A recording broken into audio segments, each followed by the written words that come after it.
Hey guys, this is Steven here with another video on how to do some logic puzzles. This one's on a Shingoki. It's very similar to a Masyu puzzle, so if you've done those and enjoyed them, I think you're going to enjoy this one as well. The rules state that you have to draw a single, non-intersecting loop around the grid that passes through every circle. When the loop goes through a white circle, it must go straight, and when it passes through a black circle, it has to bend. And the numbers within the circles reference how many straight line segments jut out from that circle. So what I'm going to go ahead and do is I'm going to try to solve this puzzle for you guys so you can see how it unravels and share some common tips and tricks that'll hopefully make it easier for you to solve them yourself in the future. So the first place that I start, like in many puzzles, is along the edges, because that area is going to be a little bit more constrained. So whenever we see a white circle along the edge, you're going to want to draw lines parallel. What I mean by that is if we look at this 6, we can't draw a line perpendicular to the edge because to go through the 6 we'd run off the board. So the line has to run parallel to the edge. Same thing with this 3 and this 9, just like that. When we have a black circle along the edge, it's the opposite. We want to draw a line perpendicular to the edge. So when we see this 11, we know it's got to go this way. And the reason for that is we can't have it going the opposite direction because we'd run off the edge. So that 11 has a line going out that way. The 2 has a line going out from the edge. Same with this 4. And this 4 in the corner actually can go perpendicular to both edges. So it runs like that. So that is a good place to start. The next thing to understand is whenever you do have a black circle, I guess the corollary is, if you can't come from one side, you have to go to the opposite side. Hopefully that makes sense. As I do this more, you'll see what I mean. We'll have plenty of those examples. But what I tend to look at too is big numbers and small numbers, and I look at all the different possibilities. So when we look at this 3, the maximum possibility you have going north is 1. So that is the minimum and maximum possibility going up.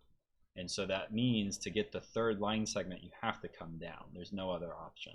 So this 3 is now solved. Since we can't go up anymore, we have to turn. And since we can't go down anymore, otherwise there'd be too many straight line segments, we have to turn. And you can't turn right, you're on the edge, so you've got to turn left. With this 9, we run into another example of, we look at the minimum number of lines that have to go down by looking at the maximum number of lines that can go up, right? So if we look at this going up, it can only be 1, 2, 3 lines. So at least 6 lines have to go down. And it just so happens that that's all that you can do. So 1, 2, 3, 4, 5, 6, and then the other 3 have to come up here to make 9 straight line segments. And it turns there, and it has to turn down here. This 4, however, when we look at the possibilities, we just don't have enough information, because it could be 2 straight segments going in each direction, or it could be 1 to the left and 3 up, or it could be 1 up and 3 over. So we just don't have enough information on that one. And 4 is not a big number, it's not a small number. So that's why usually that method works a lot better with the really big numbers and the really small numbers. Right, so this 11, we already have 9 line segments going down, so we can only do 2 line segments going to the right. And now I can't go any further, that'd make the 11 too long. So I draw an X there knowing that I can't go any further this way. Now I have to turn, I just don't know if it's up or down. So I'll come back to that. Hopefully we'll figure that out. Now this 6, I can't come down too far because then it's a dead end. Right, and so hopefully you guys can see that, because you can't have this line segment off over here, because then it would have no way to connect with its buddies. So if we think about it, at most it can go 2 over, right? So that means that it has to go at least 4 to the right. If it can only go a maximum of 2 to the left, it has to go 4 to the right. Right, 1, 2, 3, 4. And now we don't know if the last line segment is here or here. But in fact, actually, we do know, because if I go here, it's going to connect to the 7th one here. That'll be too much. So it can't go there. It's got to go here. And now it has to turn on both ends. And so that 6 is solved. This 5, because you can't have a line coming from it this way, it's got to go opposite. So that's what I was talking about, that clue. Once you know a line segment can't go into a black circle one way, you know it has to go the opposite way, right? So it can't go in from the north, so it has to go in from the south. Okay.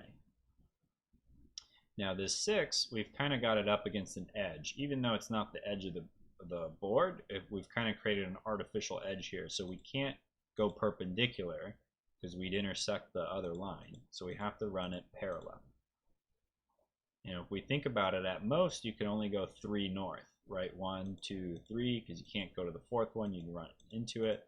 So if you can go at most 3 north, you have to go at least 3 south, which just so happens to be all you can go, because if you go 1 more, you'd run into the 5.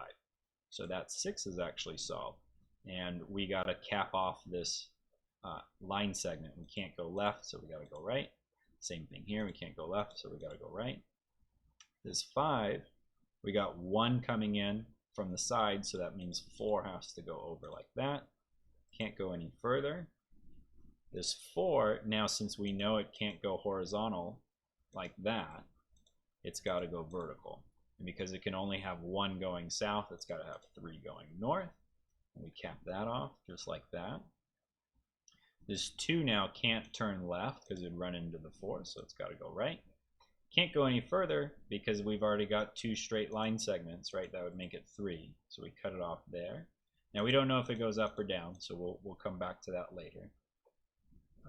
Now this 4, you can't have a line coming in from the south, so it has to go to the north, right? That's that rule where if you can't have a line going one way into a black circle, it's got to go the opposite way. All right, where to next? Okay, I think this brings me to my next clue, where whenever you see circles that are adjacent to one another or in a group, that's a good place to look because you're often going to be constrained there, right? If you have a white circle next to a black circle, you know, one has to go straight, one has to bend, or in this case, we have 2 black circles right next to each other, and we know that this 2 can't go left because it'd run into the other 2, and that 2 would then have a straight line going through it, and you can't have that, so we know it goes to the right. So that's helpful. Oops, sorry about that. Clicked a few extra buttons. This 6, right, it can't go this way, it would intersect with the line, so it's got to go opposite. And this is interesting because if we go north, you can do at most 2, and if you go south, you go 1, 2, 3, 4 at most. So no matter what, you have to come to the right at least 2, right? Because if we come down, that's 4 plus the 2, that's the 6. So we know at least 2 has to go that way. And that's what I mean by looking at the minimum possibility and the maximum possibilities. So let's see here. What else do we have? So this 3, right? It's in a group here. We know that it can only go 1 segment, either up or down. So that means it has to go 2 segments in the opposite, in the other way. So we can't have a line going this way because then it'd be too short, right? It'd be only 2. So we have to have 2 lines going this way since only one's going in the other direction. Hopefully that makes sense. We can't connect here because that would be too long of a line, so we can X that out there. Let's see here. This 4. So again, looking at a group here where we're constrained, this 4 has a maximum line segment of 1 going north. Can't go any further because it hits that black cell and turned. Can't go south, right? We can't go to the left then because then that's too short. That's going to be only 2 line segments. So it needs to come to the right, 3. And that solved that 4 and actually solves this 4 as well. So we can't go straight anymore. This white 4 can't go to the right because that would intersect, so it's got to go to the left. And it can't go any further because that would be trapped area. So it has to come up. So I think that brings me to my next clue, is that the looped area can't close in on itself, and you can't have an odd number of loop ends in a closed area. So again, if you kind of consider this a closed off area, right, a dead end, and you have one loop end, that's an odd number. It doesn't have another buddy to connect to. So you have to turn up there. Hopefully that makes sense. I'm sure we'll come up with another example where that will be useful. But where do we look now? So this 3's got a dead end, or this little line segment that came from the 3. Can't go straight, can't go up, so it's got to come down. I don't know how useful that is quite yet, but now this 5 at most can come down 3, right? That's the maximum possibility going south. So you have to have 2 going horizontal. Well, it can't have 2 if it goes to the right, so it's got to go this way. Now it can continue, but we don't know that yet. But that's a good start. Let's see, where to now? This 4 can't go horizontal because there's not enough room. There's not enough room for 4 line segments there. So we know that it's got to go vertical. 1, 2, 3, 4. And now it can't, it can't go up that way. Otherwise it would be too long and it would intersect with that other one. So that is good. Now this 3 has to run parallel to this 4 because you can't have it intersect. So we have it look like that. This 4 has hit a dead end, so it's got to turn. Another dead end, so it's got to turn. This 3 is solved, can't go any further. That'd make it 4. So it's got to turn. Can't turn this way because that's a dead end. So it's got to go up like that. Since this 2 can't come down, it's got to go up. That solved the 3, so that's nice. This 2 can't turn into the 3. It's got to turn that way. And this is what I mean by you can't have the loop close in on itself early, right? You can see not only does that ruin the 2, but then you're going to have now 2 loops because this is a loop in and of itself. So you can't do that. So it's got to turn. Now this line segment can't go straight, otherwise that's a dead end. So it's got to turn into that. This line segment has to turn, can't go straight, can't go to the 2, so it's got to turn that way. And now this is helpful, right? It can't close here because you'd have a closed loop area. This is a premature closure. So you can't have that, so it's got to go straight. Or it could go down. It could do that. So we actually don't know yet, but we know it can't go up. We know that. Let's think about this. This 4, whoops, I keep accidentally clicking my mouse. This 4, it's kind of in a corner, right? Can't go this way, can't go that way, so it's got to go in the opposite direction. At most, it can go 2 north, so it's got to come at least 2 that way to the side. This 2 can't come down, so it's got to go up. This 2 can't go up there, so because this 2 can't come down, it's got to go up.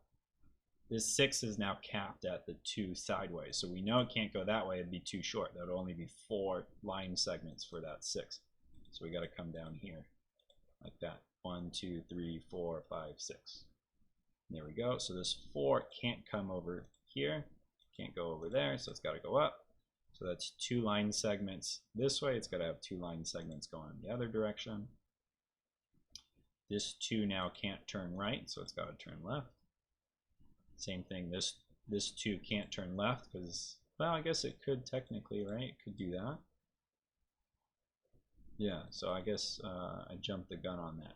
And in fact, it has to, because if it turns right, you can see I formed a closed loop here, right? This is a loop that closed in on itself. So it actually does have to go that way. And this 3 can't turn that way, so it's got to go there now. This line segment only has one direction to go, because if it comes down here, it's a dead end. So it goes there. So that's 2 into the 4. So 2 has to come out of the 4. Okay, can't go straight anymore. This 2 has to turn, can't go there, so it's got to come down, out.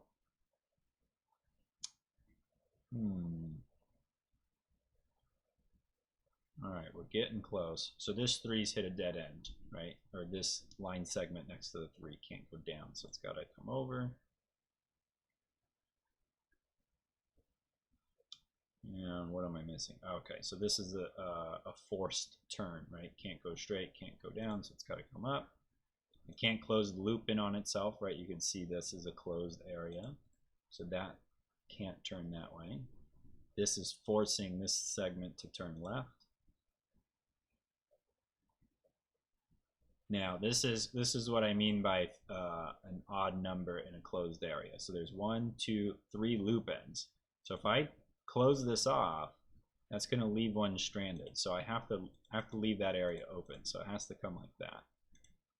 And now this 5 only had 1 line segment going down, so it's got to have 4 coming over, and that's going to solve that. And this 2's now got to come down, and I think that is it. So that is a Shingoki puzzle. Again, very similar to a Masyu. I like it. I think it's a lot of fun. I like both of them, a Masyu and a Shingoki, but it's enjoyable. It's a fun way to pass the time. Anyways, if you've enjoyed this video, give it a thumbs up. Hopefully it was helpful for you guys, and subscribe for more videos like this in the future. I plan on doing a lot more logic puzzles, and hopefully you'll find it interesting and helpful for you. So have a good night. Thanks. Bye.